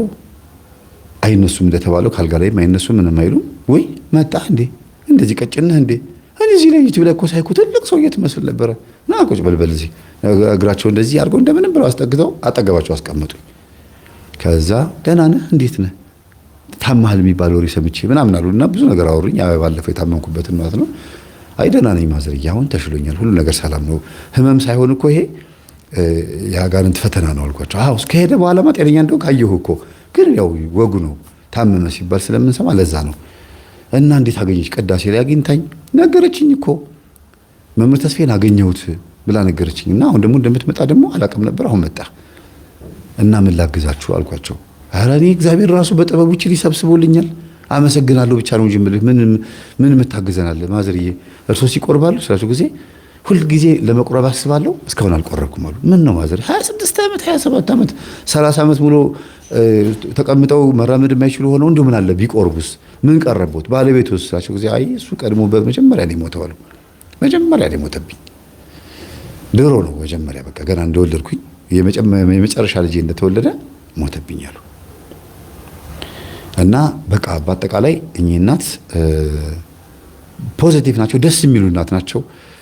መንፈሳዊ ነገር ገና መቆረብ ሳይጀምሩ መንፈሳዊ ነገር በደንብ የገባቸው፣ እንዲያውም ቆራቢ ነው የሚመስሉ ስታስቧቸው። ትትናቸው ከቆረበ ሰው ይበልጣል። ትትናቸው ደስ የሚሉ እናት ናቸው። እና የልጅ ልጆች ናቸው አልኳቸው። አዎ ስለ እናቷ ነግርሃለች? የተወሰነ ነገረችኝ። ይሄ 1-2 ሰዓት ያክል ቁጭ አድርገው በደንብ አድርገው ነገሩኝ። ለኔ 2 ሰዓት ትንሽ ናት። ከቱም 4 ሰዓት 8 ሰዓት ግማሽ ቀን የምውልበት ቤት ሁሉ አለ። ቁጭ ብዬ አዳምጣቸዋለሁ፣ እንወያያለን፣ እናወራለን። እንደዛ ካልሆነ ለውጥ አይመጣማ። ደግሞ ገጠመኙ የሚሳካልኝ በደንብ ስለማዳምጣቸው ነው። ቁጭ ብዬ ሰማቸዋለሁ፣ መፍትሄ ብዬ የምነግራቸውን ያደርጋሉ፣ ይስተካከላል። እና እርሶ ለምን አይቆርቡም ሳቸው ጊዜ አስጀምረኝ፣ ምን ችግር አለ? ይኸው እያስቆረብክ አይደል? አዎ እኔንም አስጀምረኝ፣ ያው አስቆርበኝ፣ ውሰደኝ፣ ምን ችግር አለው? ሰው አጥቼ ያሉ ይኸው የልጆትም ፍቅረኛ አለ፣ የልጅ ልጆት ፍቅረኛ እኔም አለው፣ እሷም አለች። ዊልቸር ይቀየርልዎታል። ይሄ ዊልቸር የድሮ ዊልቸር ነው። አዎ ብዙ ሰው ነግሮኛል። ይሄ እንደፈለኩ አያንቀሳቀሰኝም። ይሄ ይቀየርልዎትና ልጆትን ንገሩት። ከዛ በኋላ ቤተክርስቲያን እየተንቀሳቀሱ እንደው አንድ ትንሽ የመኪና ብትኖር ደግሞ ልጆት የሚገዛ ከሆነ እየሄዱ መቁረብ ይችላሉ አልኳቸው። አቅም እንዳላቸው ስላየሁ ነው መኪና ያልኩት። ኧረ መኪና መግዛት የምንችልበት ገንዘብ አላጣንም። እሱ ልጄን ግዛ ካልኩት አሁን ይገዛል። እንደው እቺ ልጅ እንዳትበላሽብኝ ነበረ እንጂ ልጄ ራሱ ይገዛ ብሎ ነበር አሉ። እንደዛማ ከሆነ ጥሩ ነው አልኳቸው። ከዛ እሷ ደስ አላት። እሜ መኪና ሊገዛ ነው እንዴ አለች። ካልተንቀሸቀሽብኝ እንደዚሁ መንፈሳዊ ሆነሽ ከቀጠልሽብኝ አንቺ ትይዣለሽ መኪናው፣ ምን ችግር አለው? ኧረ እማዬ ችግር የለውም፣ እኔ እንዲያውም አንቺን ወስጄ አመላለስሻለሁ፣ አስቆርብሻለሁ ጊዜ ነው ለራስሽም ልትንፈላሰሽበት አምረሽ ነው እንጂ። ከዛ ሳቀች። ከዛ የኔ መምጣት እዛ ቤት ልጅቷ በጣም ደስ አላት። ጸሎት ክፍሌን ይልኛለችኝ፣ አየሁላት። እንደገና የመኪና ሐሳብ ሳነሳ የበለጠ በጣም ወደደችኝ። ከዛም አልፎ ደግሞ ልጁ ወጣቱ ልጅ ፍቅረኛዋ ደግሞ መከርኩት፣ አስተማርኩት። አንድ አለ የሚለው ችግር ግለ ወሲብ ነበረ። ግለ ወሲብ ችግር ያለበት ሰው ደግሞ አይነ ጥላ ችግር ያለበት ሰው ነው። ስለዚህ በኋላ ነገ አብራችሁ ስትሆኑ ስትጋቡ አይነ ጥላ ልትርብሻችሁ ስለምትችል ካሁኑ አንተም የራስህን መንፈስ ግራና የራስህን መንፈስ አስረህ እሷም የራሷን መንፈስ አስራ ሁለታችሁም የጋብቻ ጊዜያችሁ ላይና የትዳር ጊዜያችሁ ላይ ሰላም የሆነ ትዳር ትኖራላችሁ። ከጓደኞቻችሁ የሚመጣው መንፈስ በጸሎት ከቤተሰቦቻችሁ የመጣው መንፈስ ደግሞ ቤታችሁ ውስጥ በመተሳሰብና በመንቃት ትዳራችሁ መምራት ትችላላችሁ። እና ልጆች ናችሁ ገና። ይሄም ለእናንተ ይሄ ምክር ባይገባም ካሁኑ ግን አውቃችሁት ብትሄዱ መልካም ነው ብዬ ነገርኳቸውና የበለጠ በጣም ሞቲቬቲንግ ወይም ደግሞ በጣም ኢንስፓየር ይሄ የተነሳሳ ውስጣቸው በምንድን ነው መምህር በስንት ዓመት ነው ያገባኸው አሉኝ። አይ እኔ እንኳን በዚህ ዓመቴ ነው ያገባሁት ሳይሆን አሁን ልጄ ትልቋ ልጄ 16 ዓመት ሆናልኳቸው እና መቼ ነው ያገባው? የዛሬ 17 ዓመት ያገባሁት። እንዴ ወጣቱን ያገባው? እኔ በቃ አሁን ነው የማገባው 12 ልጨርስ 1 ዓመት ሰርቼ አገባለሁ አለ። እርሰሪያችን ራሱ የ17ኛ ዓመት የጋብቻ ፎቶአችን ሁሉ አሳየሁት። ያው ከወገኑ የምታዩት ማለት ነው። ማለት ይሄን ፎቶ ያሳየሁት አሁን ነው ቅርብ ጊዜ። ምክንያቱም አሁን መስከረም 3 ላይ ነው ይሄንን አንቨርሰሪ ያከበርነው የተጋባንበትን ቀን አሁን የላኩለት እና የበለጠ ስሜቱ የተቀሰቀሰው እንዲያውም አሁን ነው 2018 ላይ አሁን 12 ጨርሰው አሁን ትምህርት የላቸውም ማለት ነው። በቃ አሁን ማትሪክ ሁለቱ ማትሪክ አላለፉም። እሱ አሁን እንግዲህ ዘንድሮ ስራ ላይ ነው ማለት አምና ነው እንግዲህ ሁሉ መነግራችሁ ይሁሉ የተፈጠረው አምና ላይ ነው። ከዛ እኔም ማማን አስቆረብኳቸው። መኪናውም ተገዛ፣ ቪትስ ተገዛ። ልጅቷ መንጃ ፈቃድ አወጣች፣ ለመደች። እንዲያውም ልጁ መንጃ ፈቃድ ስለነበረውና ስለሚችል ፍቅረኛውን አስተማረ። ማማንም እየመጣ ሌሊት ከቤቱ እሳቸው ቤት እየመጣ አንዳንድ ቀንም እያደረ እየወሰደ እያስቆረባቸው እየተመላለሱ ሴትዮዋ ዓለማቸውን ጀመሩ። በቃ ነጭ ለብሰው ከዛ ይመርቁኛል እየደወሉ። በቃ የማይመርቁኝ ምርቃት አለ?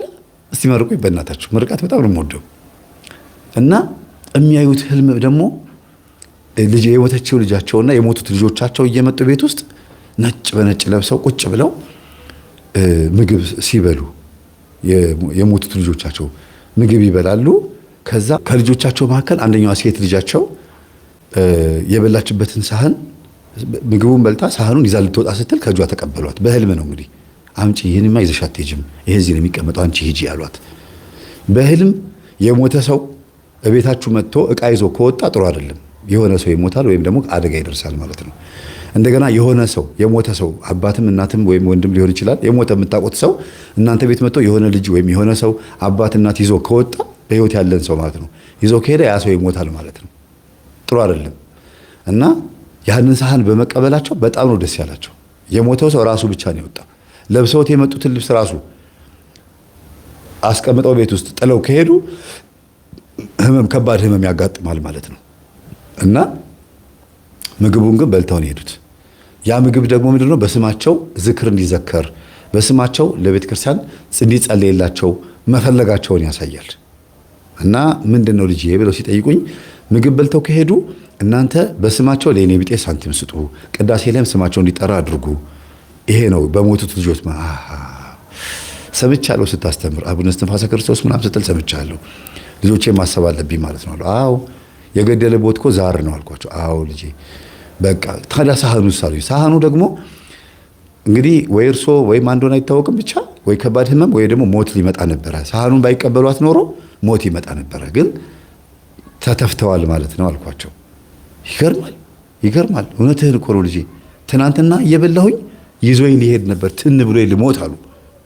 በቃ ከሞት የተመለስኩት አሉ ብዬ ነው። በቃ ውሃ ሲጠጡ አየር ቧንቧቸው ላይ ገባ እና አንዳንዴ የምትሉት ነገር አለ አይደል? የሆነ ፍን አልኳቸው። በቃ ከሞት የተረፍኩት አሉ።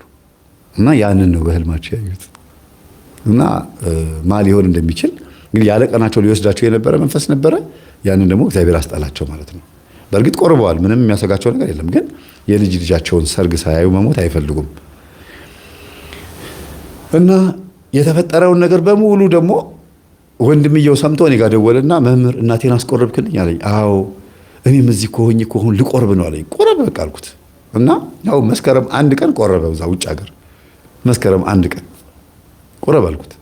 ከዛ ደግሞ እንደገና መስገድ መጸለይ ጀምሮ ምናምን አንዲት ሴት ተዋውቃት አዲስ ጓደኛዬ ነች፣ ስላንተ ትምህርት ስነግራት ትምህርትህን ታውቃለች አለኝ። ዋው ይመች በቃ በጣም ደስ ይላል አልኩት። ተዋወቅኳት። መምህርዬ እኔ ስፈልግ ያላገኘው አሁን ቅርብ ጊዜ ያወቀህ ሰውዬ በዚህ 6 ወር 5 ወር ውስጥ ያወቀህ ሰውዬ ያስተዋውቀን አለችኝ። እኔ እኮ 4 ዓመቴ ነው ሳውቅህ አለችኝ። በቃ ተገናኘን፣ ምን ችግር የለውም፣ ይሄ ልጅ ተንከባከቢው፣ ታሪኩ እንደዚህ ነው ምናምን ብዬ ስነግራት አውቃለሁ፣ ሁሉ ነገር አውቃለሁ አለችኝ። እንደው በማርያም መታችሁ እዚህ እንጦጦ ማርያም ነው የምትጋቡት አልኳት። እንዴት እንደዛ አልክ አለችኝ። አይ እናቱ ስለሱ ነግረውኛል። እዚህ አዲስ አበባ እያለ እንጦጦ ማርያም ሄዶ ሳይሳለም በሳምንት 1 ቀን ሳይሳለም አይውልም ብለውኛል አልኳት። አንተ እንጦጦ ማርያም ትሳለም ነበር እንዴ አለችው። እዛው እየሰማሁኝ ጆሮዬ ላይ አዎ አላት። መምህር ተስፋዬ የምትጋቡት እንጦጦ ማርያም ነው እያለኝ ነው አለችው። መምህር እያመሰግናለሁ እረስቼው ምንም አላሰብኩበትም ነበረ። በቃ እንዲያው መጥቻ አገባታለሁ አለኝ። አሁን ሊመጣ ነው እንግዲህ ህዳር ጽጌ ጾም ካለፈ በኋላ መጥቻ አገባታለሁ እያለኝ ነው። አይገርምም? እና አንዳንድ ጊዜ የሆነ መንፈስ ሲያዝ ቤት ውስጥ እናት ላይ ያለ መንፈስ ወይም ደግሞ የሆነ ሰው ላይ ያለ መንፈስ ሲያዝ ሁሉም እድለኛ ይሆናል። ሁሉም የተስተካከለ ነገር ይሆናል። ለምን? አንዱ ነው በቃ። ለዚህ ነው እናቶች እባካችሁ የባለፈው 127ኛ ገጠመኝ ላይ እናቶች አባቶች እባካችሁ ንስሐ ግቡ ብዬ ጽፌያለሁ። አልከሰር አይታችሁታል። ወድጄ አይደለም በምክንያት ነው ይሄን የምለው። የእናትና የአባት ንስሐ መግባት፣ የእነሱ መጠመቅ፣ የእነሱ መስገድ፣ መጾም፣ መጸለይ፣ የእነሱ መቁረብ ለልጆቻቸው ሰላምና ደስታ ነው። ልጆቻቸውም ደግሞ አብረው የሚሰግዱ ከሆነ ነው ታዲያ እንጂ እነሱ ላይ የነበረው መንፈስ ደንብሮ ልጆቹ ላይ ከሄደ ደግሞ ይጎዳቸዋል። ስለዚህ እኩል ነው መሆን ያለበት። አያችሁ ይሄ ልጅ ውጭ ያለው ልጅ ልጅቷ እናትየው እኩል ስለተባበሩ ቤቱ ስኬታማ ሆነ ባንዴ እና በጣም በቃ ደስ የሚሉ ሰዎች ሆኑና እኔ ራሴ ዝም ብዬ ቀኑን ሳስበው የተዋወቅንበትንና ነገሩ የተፈጸመበትን ቀን አሁን ደግሞ ሳስበው በአጭር ጊዜ ውስጥ የተለወጠ ቤተሰብ እንደዚህ ቤተሰብ አላየሁም። ልጅቷ ደግሞ ቶሎ ነው ግልብጥ ያለችላቸው። በአንድ ቀን ሰምታ ሌሊቱ ሙሉ ስታዳምጥ አድራ ጠዋት ጸበል ሄዳ በቃ ባንዴ ጸሎት ክፍል ሰራች። መኝታ ክፍሏን አልጋውን አውጥታ ጸሎት ክፍል ሰራች። ለመጀመሪያ ጊዜ ቤታቸው ውስጥ መጸለይ የጀመረችው መኝታ ክፍሏ ውስጥ ነው ልጅቷ። እና በጣም እየተጋች በጣም እየሰገደች ነሐሴ 16 የእመቤታችን ፍልሰታ ፍስግ ጊዜ ላይ ማለት ነው የዛር መንፈስ ተያዘላት ማለት የዝሙት መንፈስ ይቅርታ የዝሙት መንፈስ ጮኸ። አቃጠለችና ብሎ ጮኸ ቤት ውስጥ። ከዛ እንዲህ ብሎ ይነሱ እሳቸው እንደምንም ብለው ወልቻራቸው ላይ ሄደው እንደምንም ብለው ሄደው ወደ እሷ መኝታ ክፍል ደግሞ መግባት አይችሉም።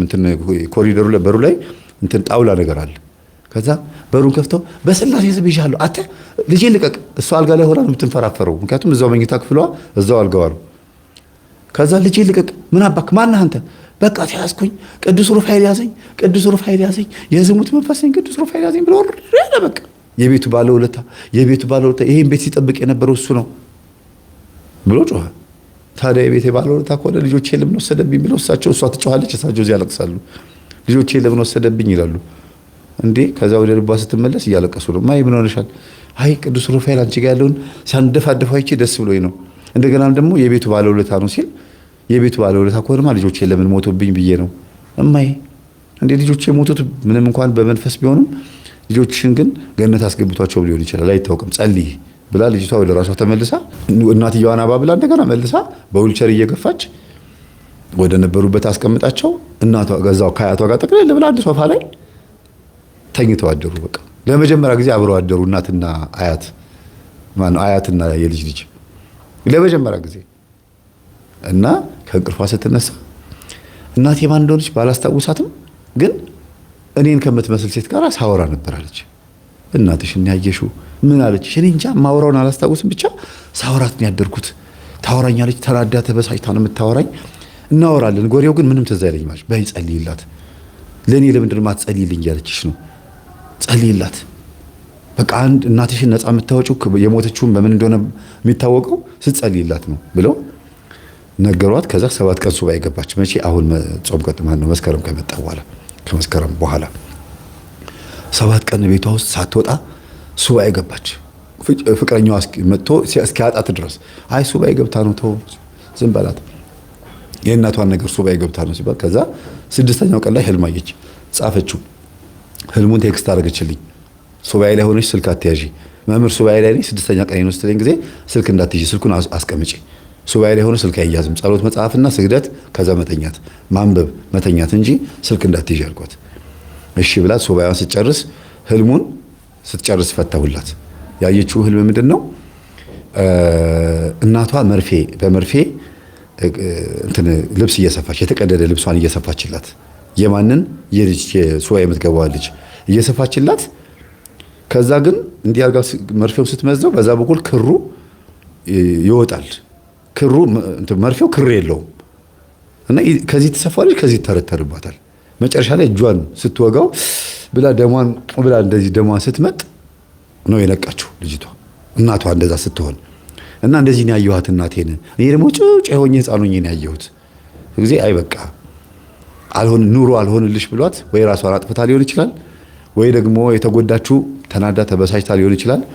ራስን መውጋት ማለት በራስ ላይ ችግር ማምጣት ማለት ነው። የዝሙት መንፈሱም እንግዲህ ስትዘል እናቷን ስታስቸግር ዛም ስትል ምን ስትል ያመጣችው ነገር ይሆናልና ኤችአይቪም ሊሆን ይችላል ወይ ሌላ ካንሰር ወይ የሆነ ነገር ገሏት ነው የሚሆነው። እናትሽን ግን የሞተችው በራሷ ጥፋት ነው። በራሷ ጥፋት ብትሞትም ደግሞ አሁን ደግሞ አልተመቻትም። ስለዚህ ጸልይልኝ እያለችሽ ነው። በዚህ ስትሰፋው በዚህ በኩል ከተቀደደባት ምንም ሳይሆንላት ነው የሞተችው፣ ሳይሳካላት እንደገና ራሷን ከወጋች ደግሞ በራሷ ጥፋት የሞተችው ብዬ ደጋግሜ ነገርኳት አለችና ስለዚህ ለእናቷ እየጸለየች እየሰገደች አሁን ይኸዋለች ማለት ነው። እናቷ እንድትድንላት እየሰገደች ነው። እና እናቷ ሂሩተ ስላሴ ትባላለች። ሂሩተ ስላሴን በጸሎት አስቡላት። እቺኛዋ ልጅ ደግሞ አስካለ ወለተ ማርያም፣ እናትየው ደግሞ አስካለ ማርያም ይባላሉ። የልጁን የክርስትና ስም አላውቅም፣ ብቻ እነዚህ በጸሎት አስቧቸው። የእግዚአብሔር ስም የተመሰገነ ነው። የዝሙት መንፈስ ከእናት ወደ ልጅ ሲሻገር አያት ቁጭ ብለው ሁለቱንም የዝሙት መንፈስ ዘመን አዩት። ሁለቱንም የዝሙት መንፈስ ዘመን የልጃቸውም መንቀጭቀጭ ተይ ያሏት ያን የዛሬ 20 ምናምን ዓመት ዝም ብለው በቃ ስትለምናቸው ማየ ዛሬ ላድር ነው ስትል ረፊ ልጅ እያሉ ሲለምኗት ዲቃላ ይዛባቸው መጣች። እንደገና እቺኛም ደግሞ ልጅቷ ተወለደች። ይቅርታ ዲቃላ በማለት ይቅርታ ቃላቱ አይመጥናትም ለዚች ልጅ። ግን እቺኛዋ ልጅ ያላባት አደገች ማለት ነው። ከዛ ደግሞ እቺኛው ልጅ ደግሞ አድጋ ራሱን ደገመችው እና በ20 ምናምን በ30 ምናምን ዓመት ውስጥ እናትና ልጅን ተመሳሳይ መንፈስ ሲያጠቃቸውና ተመሳሳይ የሆነ ጥቃት የዝሙት ጥቃት ሲደርስባቸው አዩ እናትየው ማለት ነው። እሳቸውም ደግሞ የሰንገላ መንፈስ ያለባቸው እንዴት እንዳደረጋቸው አረቄ ራሱ ያቆሙት የኛን ትምህርት ሰምተው ነው። አረቄ ገና ከመቆረባቸው በፊት እንዴው ስለ አረቄ ስለ ሰንገላ ስትናገር እኮ ሰማሁኝ፣ ገረመኝ አሉ። ውጭ ሀገር እኮ ልጄ እኮ ሲጋራ ያጨስ ነበረ፣ መጠጥ ይጠጣል፣ ይሰክራል፣ በቃ ዝም ብሎ ዱርዬ ሆኖብኛል፣ ግን ይሰራል። ውጭ ሀገር ጥሩ ሰራተኛ ነው፣ ግን ገንዘብ ይልካል፣ ግን በጣም ዱርዬ ሆኖብኝ ነበረ። አሁን ይሄን ሲሰማ ያቆማል አሉ። አዎ እኔ እነግረዋለሁ አልኳቸው። ወሰንገላ የሚባል መንፈስ ሲጋራ ያስጨሳል፣ መጠጥ ያስጠጣል ማን ብዬ ደጋግሜ ሳስተምርም ሰምቷል። እኔም ስነግረው ደግሞ መምህር በደንብ ሰምቻለሁ፣ አሁን ገብቶኛል፣ ሁሉ ነገር አቆሚያለሁ ያለኝ። ይኸውላችሁ ብዙ ጊዜ የመጽሐፍ ቅዱስ ጥቅስ ብቻ አይደለም የሚጠቅመው፣ መረጃ ማወቅም፣ መረጃና ማስረጃ አንድ ነገር ሚስጥሩን መርምሮ ማወቅም ይጠቅማል። እንዲሁ ዝም ብሎ እንዲሁ ሰባኪ ጠርቶ ማሰበክ ብቻ አይደለም። እንዲህ አይነት ትምህርቶችም ወሳኝ ናቸው የምንለው ለዚህ ነው ማለት ነው ቤተሰቦች። እና እግዚአብሔር ሁላችንንም ይርዳን፣ እግዚአብሔር ሁላችንንም ያግዘን። ሳልመክርም አላልፈው አንድ ነገር ብቻ እባካችሁ የልጅ ልጆችና ልጆች እናቶቻችሁ የሚሉትን ነገር ስሙ። እነሱ ያለፉበትን ዘመን ነው ለእናንተ የሚመክሯችሁ። ብትችሉ ድንግልናችሁ ይጠበቅ፣ ካልሆነ ግን ጤንነታችሁ ይጠበቅ። ካለፈ ማለት ነው የድንግልና ጉዳይ። በ14 እና በ15 ዓመት ድንግልና ካለ በጣም ብርቅ ነው በአሁኑ ሰዓት። በእንክብካቤ ልጆቻቸው የሚያሳድጉ እናቶች ካሉ በስተቀር ከባድ ነው። ግን የእናት አባት ዕዳ ለልጅ የሚሆንበት ሁኔታም ስለሆነ ያለው በፈለገ ቢንከባከቡ እናትና አባት ልጆቻቸውን ጥሩ ትምህርት ቤት ቢያስተምሩም ከቤት ባይወጡም ግን በሆነ አጋጣሚ ሽልክ ብሎ እንደ አንድ እናት ልጄ በጣም ጨዋ ነች እያሉ በጣም ሲመኩ የነበሩ እናት በአርቲፊሻል የወንድ ልጅ ሀፍረተ ስጋ ወይም በአርቲፊሻል ብልት አይደል እንደ ልጅቷ ድንግልናን ያጣችው ከቤት ሳትወጣ የሌዝቢያንን ቪዲዮ እያየች ከዛም አልፋ የቤት ሰራተኛው ጋርም ተኝታ የተገኘችው ነግሬያቸዋለሁ፣ አስተምሬያለሁ፣ ከዚህ በፊት ደጋግሜ ተናግሬያለሁ። እነ ጨዋ ነች እያሉ እየተናገሩ ማለት ነው። ከቤት ወጥታ አታውቅም። ወንድ ልጅ ቀና ብላ ይታጠቅ። አዎ ወንድ ልጅ ቀና ብላ የማታየው ግን በአይነ ጥላው ምክንያት ነው። አይነ ጥላው ደግሞ እጇ ላይ ሆኖ ህጓን ወሰደባት ማለት በግል ወሲብም በአርቲፊሻል ምናምንም። እና ይሄን ስንናገር ዝም ብለን አይደለም የምናወራው። መንፈስ እየዘመነ ነው፣ በጣም እየሰለጠነ ነው። ከአመድና ከቆሻሻ ከአተላ ተነስቶ እየዘመነ ነው፣ ከረባት እያሰረ ነው። ድሮኛ እንደምናስበው ጓሮ ላይ ጠራራ ፀሐይ ላይ ወንዝ ላይ ልክፍት ነው ምናምን፣ እንደዚህ አይደለም። ሰይጣን በጣም ሲውት ሆኗል። በቃ ስማርት ሆኗል። የሚገርም ሆኗል። በቃ ከሰዎች ጋር አብሮ ሰልጥኖ ተምሯል። እንዴት አድርጎ ሰው እንደሚሞት እየቀመመ ባዮሎጂካል ዋር ጀምሯል። ብሬን ዎሽ ማድረግ የሚችልበትን ሲስተም አውቆታል። እንዴት ማይንድ ኮንትሮል እንደሚያደርግ፣ ሰዎች እንዴት እንደሚቆጣጠራቸው፣ አይምሮ እንዴት እንደሚያጥብ፣ ሰዎች እንዴት አድርጎ ሙልጭ አድርጎ ከዘር ማንዘራቸው አጽድቶ በፈቃዳቸው እንዲሞቱ ድንገት እኮ ከሞቱ እኮ ድንገት እግዚአብሔርም ሊያድናቸው ይችላል እኮ። ድንገት ከሞቱ ገነት ላይ መግባት እድልም ሊኖራቸው ይችላል።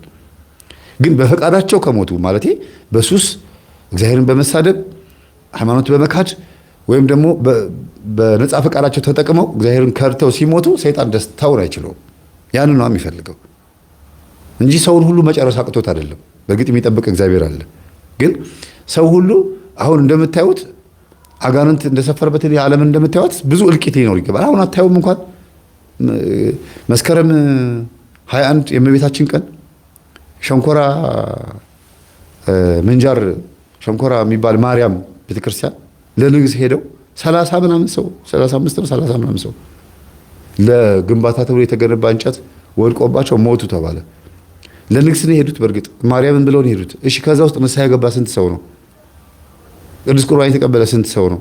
እንደው ለንግስ ስለሄዱ ብቻ ይተርፋሉ? እውነት ገነት የመግባት እድላቸው ሰፊ ነው። የሚያውቀው እግዚአብሔር ነው። ግን ድልዋኔክሙ ንበሩ፣ ተዘጋጅታችሁ ጠብቁ።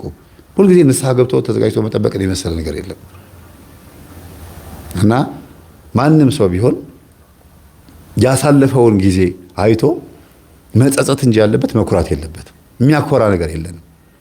ምንድን ነው የሚያኮራ? እስቲ እናት ምናልባት ልጇን አስተማርኩ፣ አሳደግኩ፣ ዩኒቨርሲቲ አስተማርኩ፣ አስመረኩ ብላ ልትኮራ ትችላለች።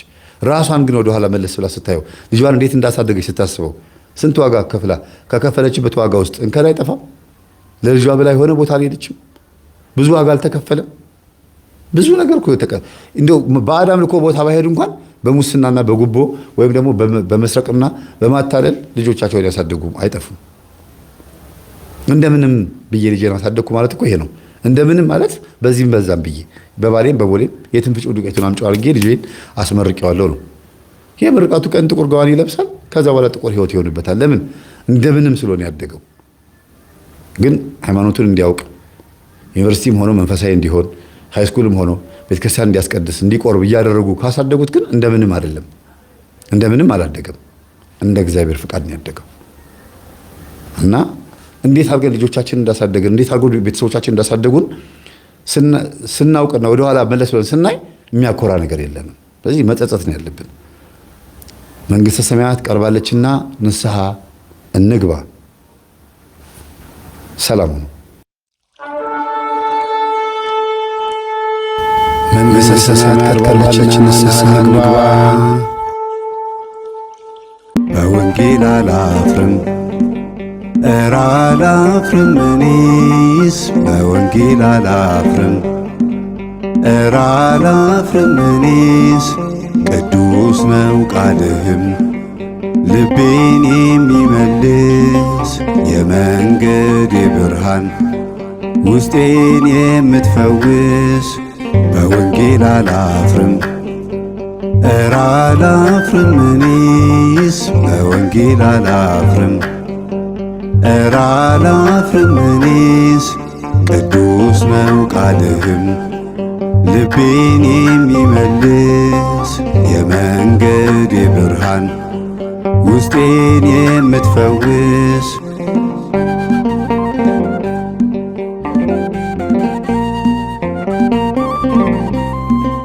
በወንጌል አላፍርም ጎተራው ባይሞላ በወንጌል አላፍርም ጓዳዬ ቢጎድል በወንጌል አላፍርም መስጠት ያውቃልና በወንጌል አላፍርም እርሱም ለሚመስል በወንጌል አላፍርም በአንገት ማተቤ በወንጌል አላፍርም ብጠማም ተርቤ የምስራች ነው ቃልህ አማኑኤል ነው ስምህ የምስራች ነህ ጌታዬ ከፍታዬ ነህ አምባዬ በወንጌል አላፍርም ኧረ አላፍርም እኔስ በወንጌል አላፍርም ኧረ አላፍርም እኔስ ቅዱስ ነው ቃልህም ልቤን የሚመልስ የመንገድ ብርሃን ውስጤን የምትፈውስ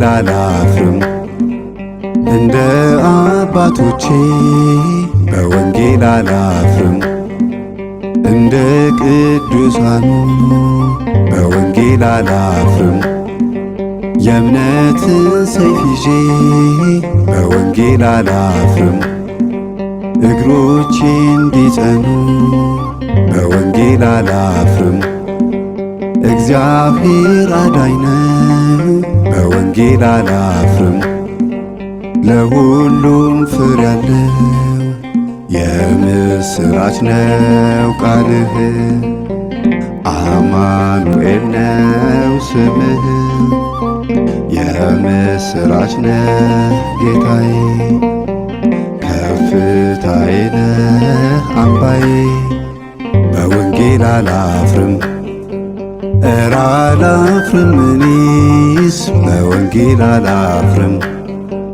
ኧረ አላፍርም እኔስ ቅዱስ ነው ቃልህም ልቤን የሚመልስ የመንገዴ ብርሃን ውስጤን የምትፈውስ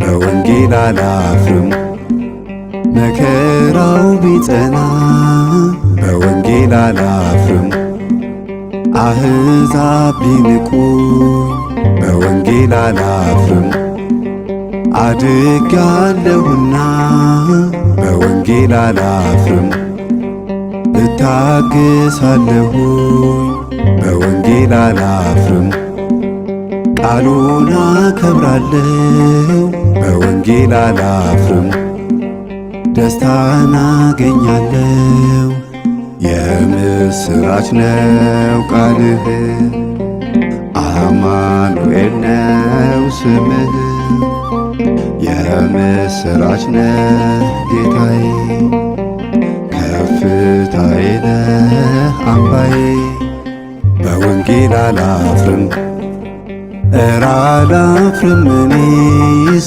በወንጌል አላፍርም ኧረ አላፍርም እኔስ ቅዱስ ነው ቃልህም ልቤን የሚመልስ የመንገዴ ብርሃን ውስጤን የምትፈውስ በወንጌል አላፍርም ኧረ አላፍርም እኔስ በወንጌል አላፍርም ኧረ አላፍርም እኔስ ቅዱስ ነው ቃልህም ልቤን የሚመልስ የመንገዴ ብርሃን ውስጤን የምትፈውስ። በዚያም ዘመን ስለ ሕዝብ ልጆች የሚቆመው ታላቁ አለቃ ሚካኤል